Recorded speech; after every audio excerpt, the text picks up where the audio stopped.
안녕하세요. 생명의 흐름입니다. 이번 주는 현충일 집회 메시지 4번에 왔습니다. 4번은 우리의 믿음이신 하나님과 함께 끈질기게 기도함입니다. 이번 주는 기도와 관련된 메시지인데요. 이번 메시지 4번은 임상원 형제님과 함께 교통하도록 하겠습니다. 안녕하세요, 형제님. 안녕하세요. 네, 이번 주는 이제 메시지 4번에 왔는데요. 메시지 1번과 2번과 3번이 이제 이상과 관련된 메시지였다면, 네. 이제 4, 5, 6번이 우리가 어떻게 그러한 이상에 맞추어서 준비되어져야 하는가 관련된 메시지를 할 수가 있겠습니다. 아멘. 그래서 이제 메시지 4번은 이제 기도와 관련된 것인데요. 예. 특별히 끈질기게 기도하는 문제인데, 이 부분에 대해서 간략한 교통 부탁드리겠습니다. 아멘. 메시지 4번은 이 기도에 관한 메시지입니다. 네. 근데 매우 특별한 일반적인 기도가 아니라 아주 특별한 종류의 기도에 관한 것인데요. 아멘. 이 주제에 들어가기 앞서서 앞에 네 메시지를 간략하게 요약해 보면요. 네. 첫 번째 메시지는 이 땅에서의 세계 정세가 바로 이 땅에서의 하나님의 움직임의 지표라는 것을 말해주고 있습니다. 아멘. 그리고 메시지 2는 하나님의 보좌의 이상을 보여줍니다. 다시 말하면 이 땅에서의 모든 상황의 배후에는 바로 하나님의 통치와 다스림이 있다는 것입니다. 아멘. 또 메시지 3은 인간 역사 속에서 바로 하나님께서 신성한 역사를 쓰고 계심을 말해줍니다. 이러한 일련의 메시지들은 단지 우리에게 어떤 교리적인 이해를 주기 위한 것만이 아니라요. 인류 역사상 우리가 처해 있는 아주 이런 특별한 상황에 처해 있는 우리에게 주어진 이 적시의 말씀인 것입니다. 아멘. 다시 말하면 이러한 말씀을 통해서 우리는 현재 하나님의 움직임이 무엇인지, 바로 현재 하나님께서 어떠한 역사를 쓰기 원하시는지를 깨닫게 된다는 것입니다. 네. 그렇다면 이것을 깨달은 우리가 무엇을 해야 할까요? 바로 이것이 메시지 4의 중점인데요. 바로 기도해야 한다는 것입니다. 아멘. 일반적인 기도가 아니라 이 특별한 시기에 하나님의 특별한 움직임과 동역하고 하나님의 특별한 움직임을 수행하는 그러한 기도를 해야 한다는 것입니다. 아멘. 이 다니엘을 볼 때 이 예를 볼 수가 있는데요. 다니엘은 예레미야가 신원한 내용을 읽고서 이스라엘이 바벨론에서 70년간 포로로 있은 후에 예루살렘으로 돌아갈 거라는 이러한 예언의 말씀을 보았습니다. 네. 그리고 다니엘은 어떻게 반응했습니까? 단지 객관적인 사실을 안 것에 만족한 것이 아니었습니다. 아멘. 다니엘은 자신을 하나님의 말씀에 연결했습니다. 네. 그 시대에 하나님의 갈망과 움직임에 자신을 완전히 연결하고 예루살렘을 향해 창을 열어두고 아멘. 하루 3번 기도하였습니다. 오늘날도 마찬가지입니다. 주님은 현 시대의 그분의 움직임을 우리에게 보여주실 뿐만 아니라 이것에 반응해서 누가복음 18장에 나오는 과부처럼 우리의 믿음이신 하나님과 함께 끈질기게 기도하는 이들을 찾고 계십니다. 아멘. 네, 이런 마지막 시대에 그런 기도의 필요가 있고 그런 아멘. 기도하는 사람을 주님이 찾으시는데요. 아멘. 그렇다면 우리는 이러한 기도를 할 때 어떤 기도를 해야 하고 또 어떤 사람이 될 때 이런 기도를 할 수가 있을까요? 아멘. 특별히 이 메시지에서 이 기도는 일반적인 기도가 아니라는 것을 또 강조하고 또 메시지 가운데 이러한 기도가 어떤 기도인지를 잘 설명해 주는데요. 네. 이러한 기도는 일반적인 간구나 중보 기도나 또 감사의 기도가 아니라 바로 권위의 기도인 것입니다. 아멘. 다시 말하면 하나님의 경륜에 따라 하나님의 뜻을 집행하는 기도입니다. 하나님의 권위를 행사하고 이 권위를 적용하고 또 하나님의 뜻을 성취하기에 마땅히 제거되어야 할 그러한 문제들과 일들을 처리하는 기도를 하는 것입니다. 아멘. 그런데 우리가 이러한 기도를 하기 위해서는 몇 가지 공과를 배워야 합니다. 이 메시지 가운데서 이런 몇 가지 중점이 이렇게 해방되었는데요. 네. 첫 번째로는 하나님의 뜻이 무엇인지 알아야 합니다. 아멘. 두 번째는 기도하는 사람이 주님과 연합되는 것을 통해서 우리의 기도가 우리 어떤 천연적인 기도가 아니라 하나님의 뜻과 이런 조화된 그러한 기도를 해야 합니다. 세 번째는 이 기도는 생명의 성장의 넷째 단계에 있는 승천 안에 있는 이러한 단계에 있는 성도들의 기도인 것입니다. 네. 따라서 우리가 이런 자아와 육체 또 타고난 조성을 처리해서 생명의 성숙에 이르러야 이러한 기도를 할 수 있는 것입니다. 아멘. 이 네 번째는 이러한 기도를 하기 위해서는 우리를 그리스도와 계속 연결되게 해주는 연결하는 믿음이 필요합니다. 아멘. 그럼 우리가 어떻게 이러한 연결하는 믿음을 얻을 수 있는가? 그것은 바로 지속적으로 하나님을 접촉하는 것입니다. 네. 하나님을 접촉할 때 삼위일 하나님 자신이 우리 안에 들어오셔서 우리의 연결하는 믿음이 되시는 것입니다. 아멘. 그리고 우리는 이 연결하는 믿음에 의해서 이기는 생활을 하고 권위의 기도를 하고 결국 주님을 맞이하고 주님께서 그분의 왕국을 위해 찾으시는 그분의 보물이 될 수 있는 것입니다. 아멘. 아멘. 네, 형님 감사합니다. 아멘.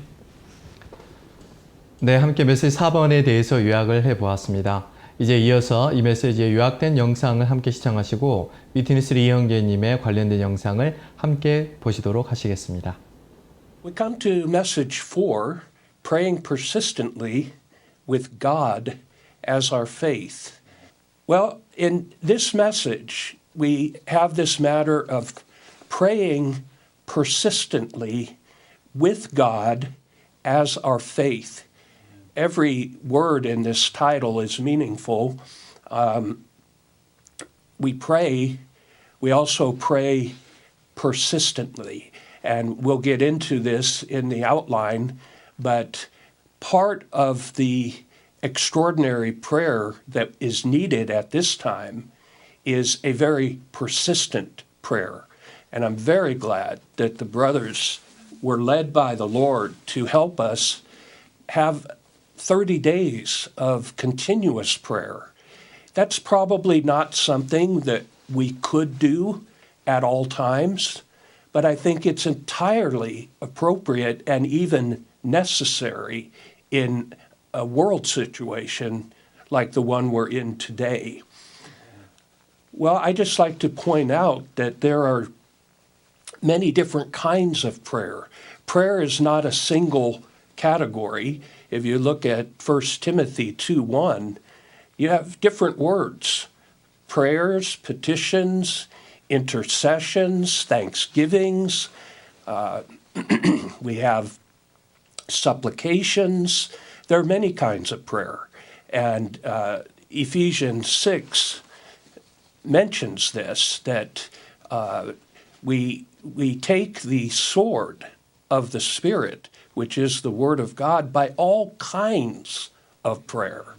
So here's a question that hopefully we can answer in this message. What kind of prayer should we have right now? There is a particular kind of prayer we should have. Well, as I said, it's an extraordinary situation which calls for an extraordinary response. I think, look at the response humanly. It's something very unusual, very out of the ordinary. Our spiritual response should also be something not ordinary. The kind of prayer that we're going to talk about is the prayer of authority, which is talked about in Mark chapter 11. And I'd like to read these verses and then say a little bit about them. It says, beginning with verse 20, and as they passed by in the morning, they saw the fig tree withered from the roots. And Peter remembered and said to him, Rabbi, behold, the fig tree which you cursed has withered. And Jesus answered and said to them, have faith in God. Truly I say to you that whoever says to this mountain, be taken up and cast into the sea, and does not doubt in his heart, but believes that what he says happens, he will have it. For this reason, I say to you, all things that you pray and ask, believe you have received them, and you will have them. This is a very unusual kind of prayer. It's a prayer that is a kind of commandment. It's not a request. And it's a prayer that is not directed to God. did you notice, in this section?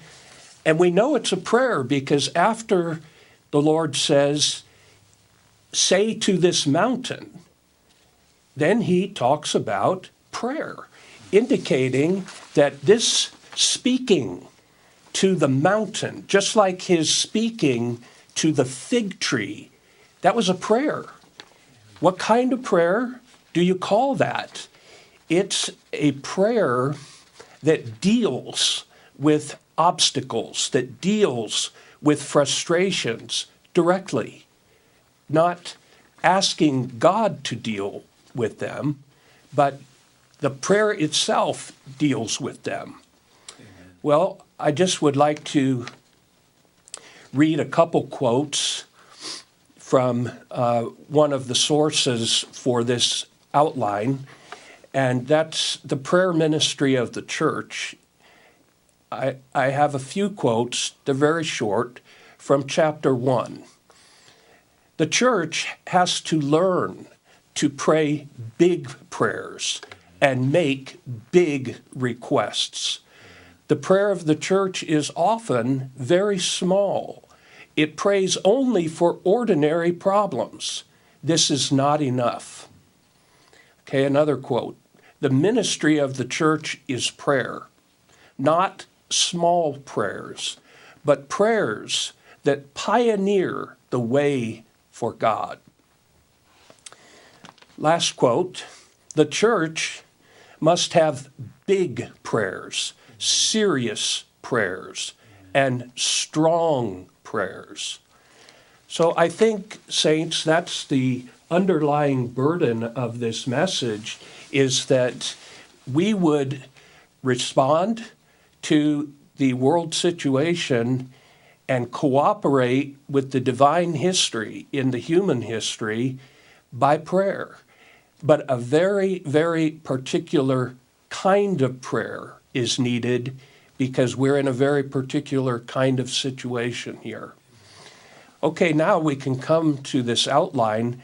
There's 3 scripture portions under the scripture reading, and they correspond in sequence to this outline. I already read Mark 11, 20 through 24.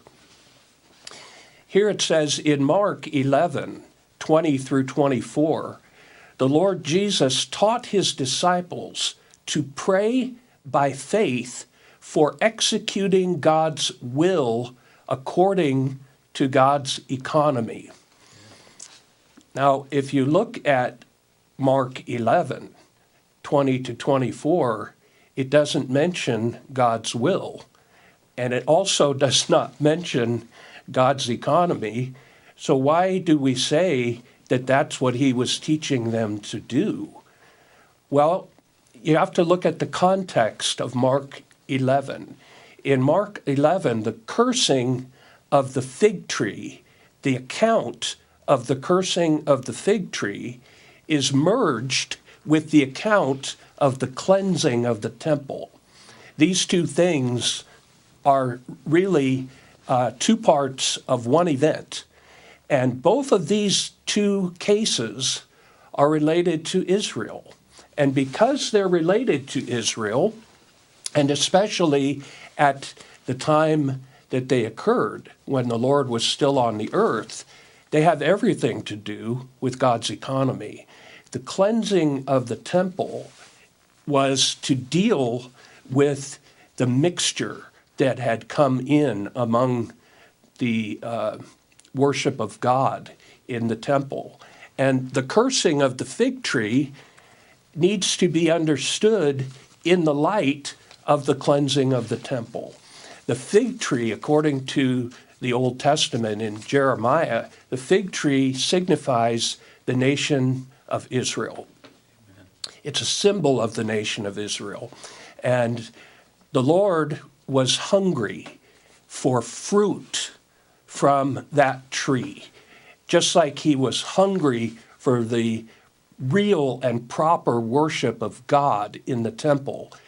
But when he went to the fig tree to get food, all there were leaves. There was no fruit. So the cursing of the fig tree signifies how God, in his economy, temporarily turned from Israel to the Gentiles. And we know that that is what happened. So this cursing of the fig tree actually was the execution of God's will according to God's economy by dealing with the things that were obstacles to God's economy.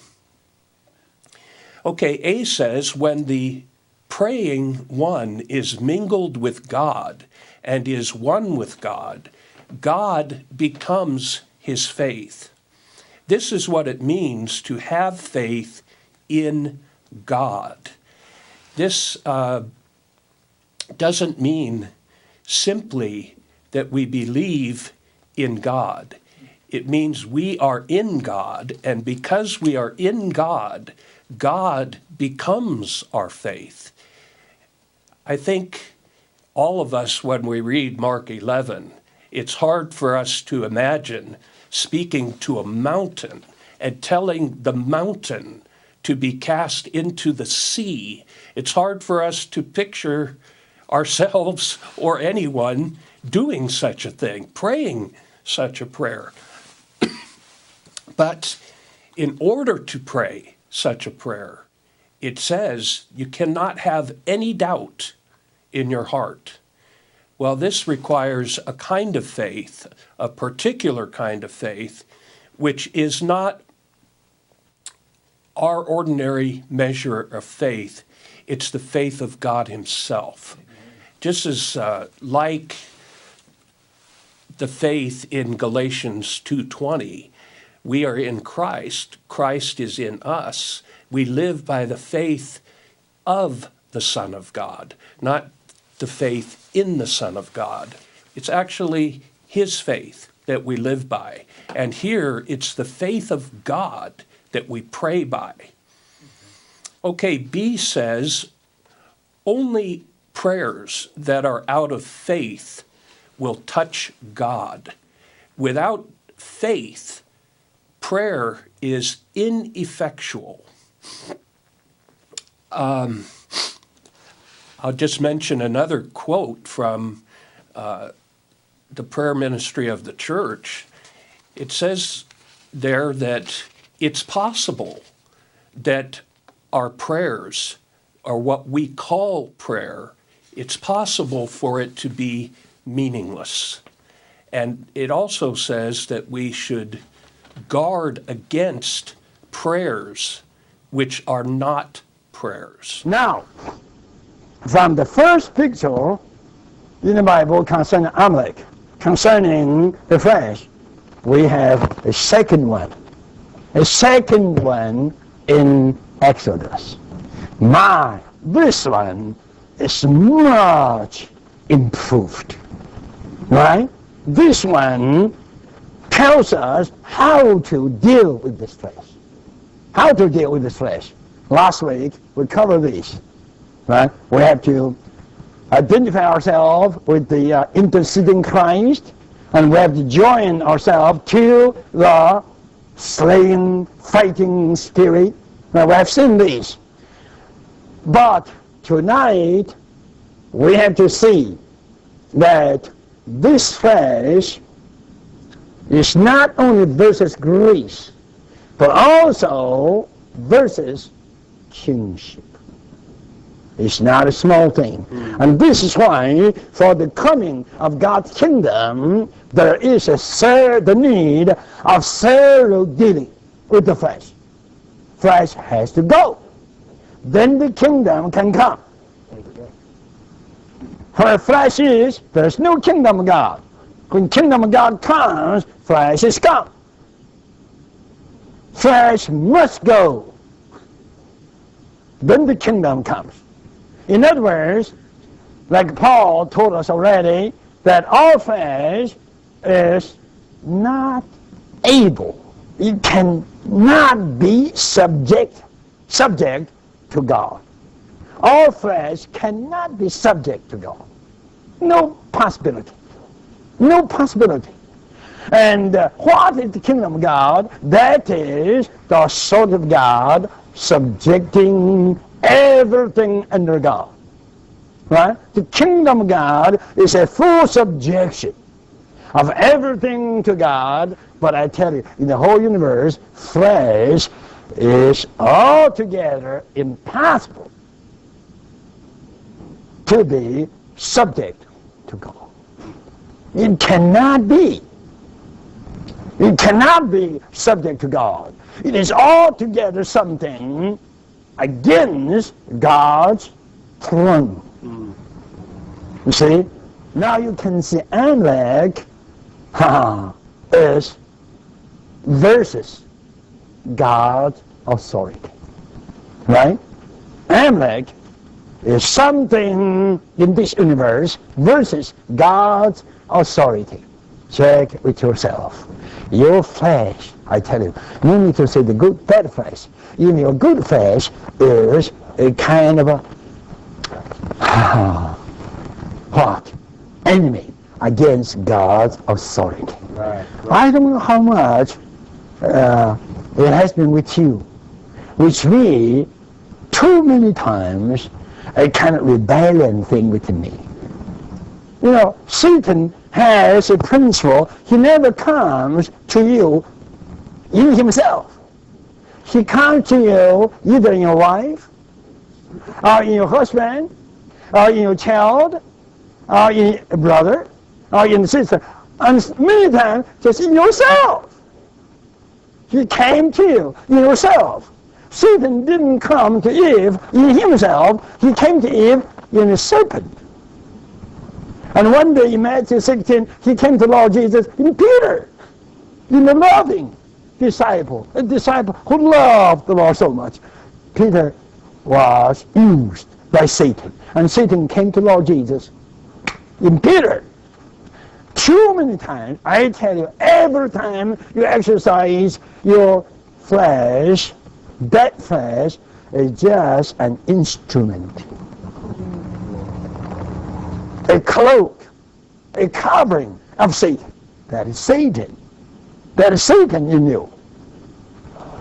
The flesh is just against God's authority. So, you see, in chapter 17, in this portrait, there is this word, because a hand is against the throne of God. Then, also, secondly, the praying hand became heavy, and there was the need of a supporting, not only by the priesthood representation, but also by the kingship representation, right? Where he was of the tribe of Judah. He represented the kingship. So you see, there is the need of his supporting to the praying hand against Amalek. Why there is such a need? Because Amalek is against God's throne. So there is the supporting of kingship. Since last Wednesday, some of the saints got bothered. Some did tell me that they couldn't understand what is the kingship to support our heavy prayer life. I told you already, that is, if you are not under God's authority, if you are rebellious, you all know this, your prayer life is through. The more we would be subject to God and to His authority, I tell you, the more desire we have to pray. When we rebel against God, when we wouldn't care for God's authority, I tell you, the appetite of prayer is gone. So we must learn to honor God's kingship. to honor the authority of God, we must all the time to have such a spirit. Lord, I don't like to do anything without you. Apart from you, I don't like to do anything. I need you as my grace. I know what is flesh. Flesh is just myself doing things apart from you. So Lord, I just need grace. I don't like to do anything. I don't like to live without you as my grace. You need such a prayer. Also, you need a prayer, Lord, help me. Help me to honor your authority. Help me, Lord, to honor your kingship. Help me to be all the time subject to you, subject to your authority. You have the authority. You say, I obey. You say, I follow. You see the point? If you would hold such an attitude, I tell you, the desire, the appetite to pray is with you. That's right. Because obedience brings in the desire of prayer. Rebellion kills the appetite of prayer. You got the wrong thing, and that wrong thing damages your spiritual stomach. You don't have the appetite to pray. So you see, this is why there is a supporting needed, not only with the priesthood, but also with the kingship. Because Amalek is involved with God's kingdom. If we are dealing with the flesh, yet we would not take care of God's authority. I tell you, the principle is wrong. You see, we are practicing a principle that is against God's kingdom. So we must all the time have her, the kingship, supporting our prayer life. We must all the time look into the Lord. Lord, I need your grace. And I need your grace to do something for me that I would be subject to you. I would be subject to your regulation, to your authority. You see? And this honors the authority of God. And this strengthens the kingship.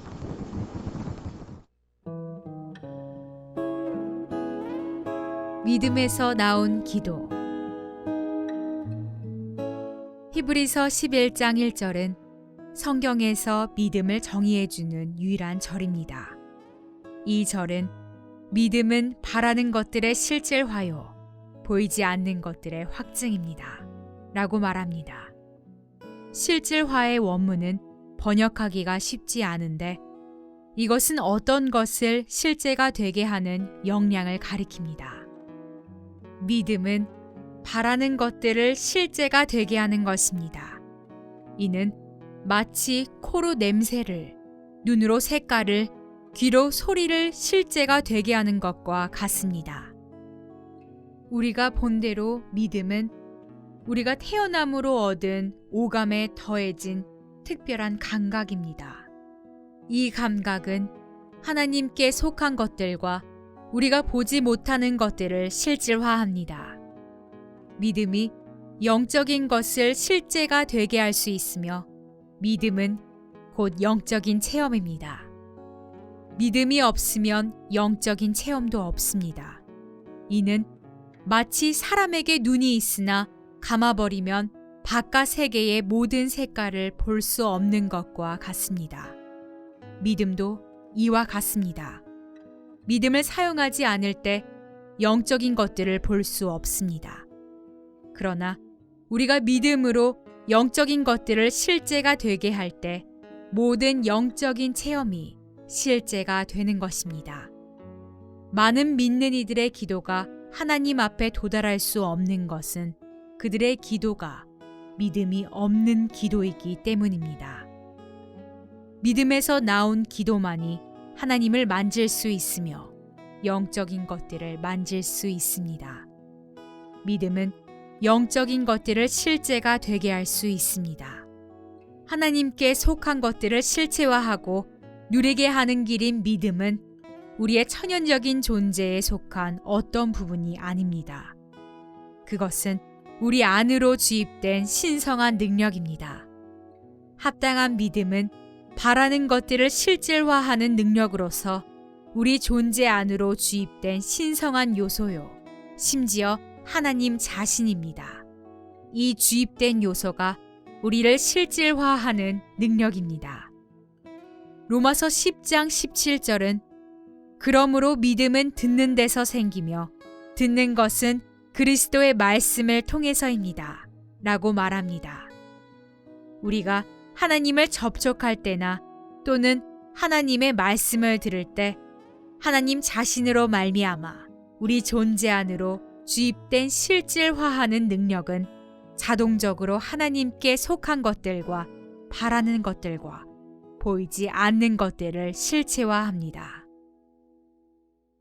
이 땅에 사는 그리스도인의 한 가지 기본 권리는 바로 기도에 대한 응답을 받을 수 있다는 것입니다. 일단 거듭나면 하나님은 여러분에게 간구하고 응답받는 기본 권리를 주십니다. 요한복음 16장 23절과 24절은 여러분이 내 이름 안에서 아버지께 무엇을 구하든지 아버지께서 여러분에게 주실 것입니다. 구하십시오. 그러면 받을 것인데 이것은 여러분의 기쁨이 충만하도록 하려는 것입니다. 라고 말합니다. 만일 항상 기도한다면 우리는 이 땅에서 기쁜 그리스도인이 될 수 있습니다. 항상 기도했는데도 하나님께서 듣지 않으셨거나 그리스도인이 된 지 수년이 지났는데도 여러분의 기도에 대해 하나님의 응답이 한 번도 없었다면 이것은 여러분에게 큰 문제가 있음을 증명합니다. 이것은 여러분이 형편없는 그리스도인임을 증명합니다. 약간이 아니라 철저히 형편없는 사람인 것입니다. 하나님의 자녀인데도 기도의 응답을 받지 못했다면 이것은 여러분에게 있어서는 안 될 상태입니다. 우리는 자주 하나님에게서 기도의 응답을 받는 체험이 있어야 합니다. 만일 한동안 기도할 때 하나님의 응답을 받지 못했다면 그것은 하나님 앞에서 여러분에게 문제가 있는 것입니다. 기도의 응답을 받는 일에서는 자신을 속일 방도가 없습니다. 체험이 있으면 있고 없으면 없는 것이고 이루어지면 이루어진 것이고 이루어지지 않으면 이루어지지 않은 것입니다. 기도는 허공에 대고 말하는 것이 아니며 기도의 목적은 응답을 받는 데 있습니다. 응답이 없는 기도는 헛된 기도입니다. 그리스도인은 기도에 응답받기를 배워야 하고 하나님은 언제나 우리의 기도를 들으셔야 합니다. 기도는 상당히 배우기가 쉽지 않은 일입니다. 아마 어떤 사람은 그리스도인이 된 지 몇십 년이 되었어도 이 공과를 철저히 배우지 못했을 것입니다. 사람이 주님을 믿은 즉시 기도할 수 있을 정도로 기도는 쉽습니다. 기도의 문제는 가장 심오하고도 가장 단순한 것이라고 말할 수 있습니다. 그 심오함은 사람이 일생토록 배워도 다 배우지 못할 정도로 깊습니다. 그러나 그 단순함은 주님을 믿는 즉시 기도할 수 있고 하나님의 응답을 받을 수 있을 정도로 단순합니다. 만일 처음 믿을 때 시작을 잘하면 자주 기도의 응답을 받게 될 것입니다. 만일 시작을 잘못하면 3, 4년이 지나도 기도의 응답을 조금도 받지 못할 수 있습니다. 만일 이 기초가 견고하지 않으면 나중에 되돌아와서 더 큰 힘을 들여야 합니다. 그러므로 사람은 주님을 믿은 즉시 하나님에게서 기도의 응답을 받는 것을 배워야 합니다. 우리가 성경 안에서 기도의 응답을 받는 많은 조건을 찾아낼 수 있지만 그것들 중 기본적인 조건은 다음에 몇 가지가 있습니다. 주님은 누가복음 11장 9절에서 이렇게 말씀하셨습니다. 구하십시오. 그러면 여러분에게 주실 것입니다. 찾으십시오. 그러면 여러분이 찾아낼 것입니다. 문을 두드리십시오. 그러면 여러분에게 열어주실 것입니다. 모든 기도에는 마땅히 하나님 앞에서의 참된 구함이 있어야 합니다. 구원받은 후 매일 기도하는 한 형제가 있었습니다. 어느 날 한 자매가 와서 그에게 당신의 기도를 하나님께서 들으셨습니까? 라고 물었습니다. 그는 기도하기만 하면 되지 무슨 듣고 안 듣는 문제가 있는가 하며 그런 말을 이상하게 여겼습니다. 그러고 나서 그는 하나님께서 그의 기도를 얼마나 들어주셨는지를 생각하다가 후에 그의 기도가 공허하고 아프지도 않으며 가렵지도 않아서 하나님께서 들으실 필요도 없다는 것을 발견했습니다. 그것은 마치 내일 해가 뜨도록 기도해도 해가 뜨고 기도하지 않아도 해가 뜨는 것과 같았습니다. 그가 그리스도인이 된 지 1년이 되었는데도 그의 기도는 한 가지도 하나님께 응답을 받지 못했습니다.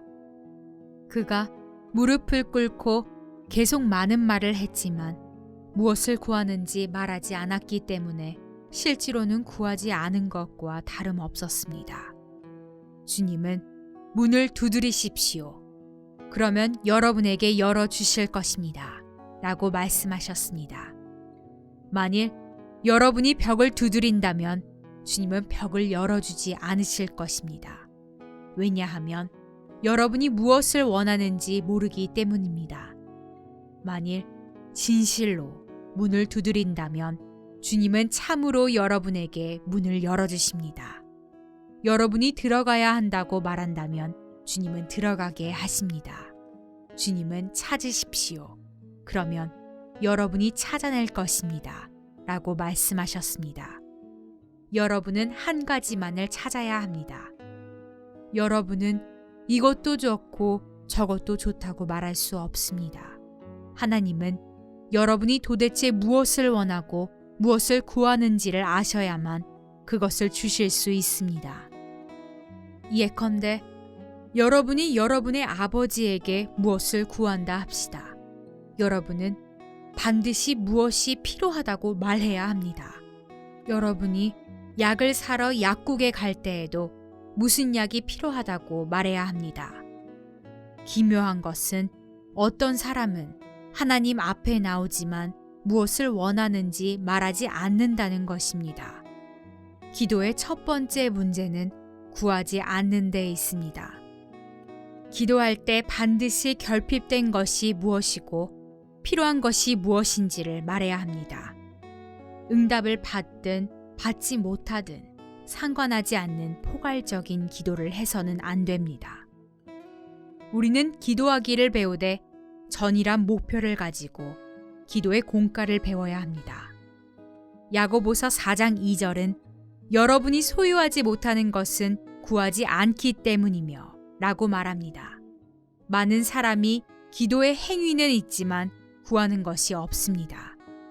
여러분이 하나님 앞에서 한두 시간을 드리고 심지어 일주일을 드렸는데도 무엇을 원하느냐고 물어보면 모른다고 말합니다.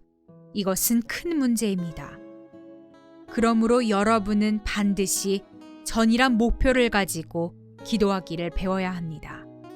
하나님께서 여러분의 기도를 들으셨는지 듣지 않으셨는지를 알아야 합니다. 본 내용은 워치만 니 전집에서 발췌하였습니다.